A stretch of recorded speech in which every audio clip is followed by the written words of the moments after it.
ഹരേ കൃഷ്ണ. സർവം ശ്രീ രാധാകൃഷ്ണാർപ്പണമസ്തു. അധ്യായം 18 സന്യാസത്തിൻ്റെ പരിപൂർണത. ശ്ലോകം 25. അനുബന്ധം ക്ഷയം ഹിംസ അനപേക്ഷ്യ ച പൗരുഷം മോഹാദാരഭ്യതേ കർമ്മ യത്തത്താമസമുച്യതേ. വിവർത്തനം.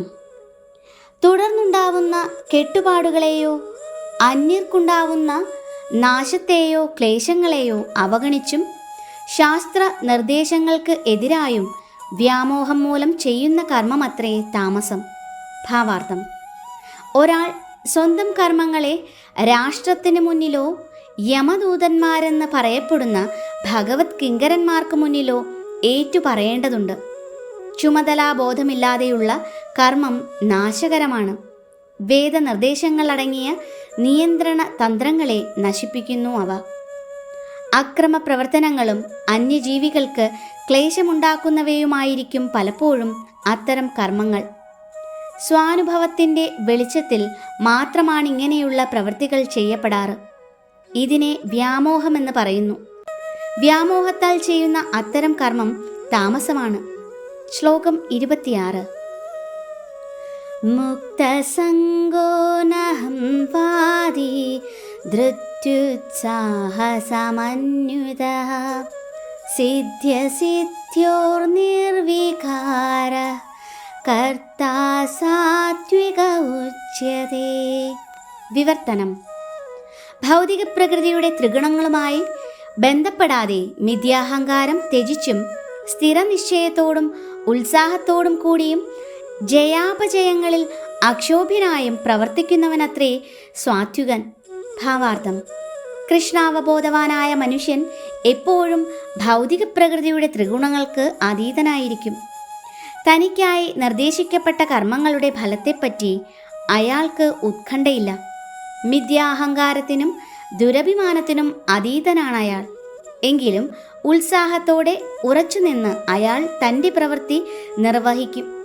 അതിനു വേണ്ടി വരുന്ന ക്ലേശങ്ങളെപ്പറ്റി ആവലാതിപ്പെടുകയുമില്ല. ജയാപജയങ്ങളെ കാര്യമായെടുക്കാതെ അയാൾ എപ്പോഴും ഉത്സാഹിയായിരിക്കും. സന്തോഷ സന്താപങ്ങളെ ഒരേ വിധത്തിൽ കൈക്കൊള്ളുന്ന ഈ കർത്താവാണ് സാത്വികൻ. ശ്ലോകം 27. രാഗീ കർമ്മബലപ്രേപ്സുലുബ്ധോ ഹിംസാത്മകോ ശുചിഃ ഹർഷശോകാന്വിതഃ കർത്താ രാജസഃ പരികീർത്തിതഃ. വിവർത്തനം. പ്രവൃത്തിയിലും അതിൻ്റെ ഫലങ്ങളിലും ആസക്തനും ആ ഫലങ്ങൾ അനുഭവിക്കുവാൻ ആഗ്രഹമുള്ളവനും ലോഭിയും ഈർഷ്യാലുവും വിശുദ്ധിയില്ലാത്തവനും സുഖദുഃഖങ്ങളാൽ ബാധിതനുമായ കർത്താവത്രേ രാജസൻ. ഭാവാർത്ഥം: ഭൗതികതയോടോ വീട്, കുടുംബം, ഭാര്യാപുത്രാദികൾ ഇവയോടോ അത്യന്തം മമത ബന്ധമുള്ളതുകൊണ്ടാണ് ഒരാൾക്ക് ഒരു പ്രത്യേക പ്രവൃത്തിയിലും അതിൻ്റെ ഫലത്തിലും വലുതായ താൽപ്പര്യമുണ്ടാവുന്നത്. അത്തരത്തിലുള്ളവർക്ക് ജീവിതത്തെ ഉത്കൃഷ്ട നിലയിലെത്തിക്കണമെന്ന ആഗ്രഹമുണ്ടാവാറില്ല.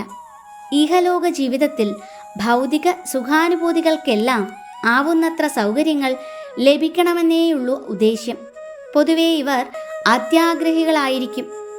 ഇങ്ങനെയുള്ള ഒരാൾ തൻ്റെ നേട്ടങ്ങൾ ശാശ്വതങ്ങളാണെന്നും അവ ഒരിക്കലും നഷ്ടപ്പെടാവുന്നവയല്ലെന്നും കരുതും. അന്യരോട് ഈർഷ്യാലുവുമായിരിക്കും. തൻ്റെ ഇന്ദ്രിയ സുഖാനുഭവങ്ങൾക്കു വേണ്ടി എന്ത് പാപവും ചെയ്യും. അതുകൊണ്ട് അശുദ്ധനാണയാൾ. തൻ്റെ സമ്പാദ്യം വിശുദ്ധമോ മലിനമോ എന്നത് അയാൾക്ക് ഒരു പ്രശ്നമേ അല്ല. താൻ ചെയ്യുന്ന പ്രവൃത്തി സഫലമായാൽ അയാൾ അത്യന്തം സന്തോഷിക്കും. അത് വിഫലമായാൽ വളരെയധികം ദുഃഖിക്കുകയും ചെയ്യും. ഈ കർത്താവ് രാജസനെന്ന് പറയപ്പെടുന്നു. ഹരേ കൃഷ്ണ. സർവം ശ്രീ രാധാകൃഷ്ണാർപ്പണമസ്തു.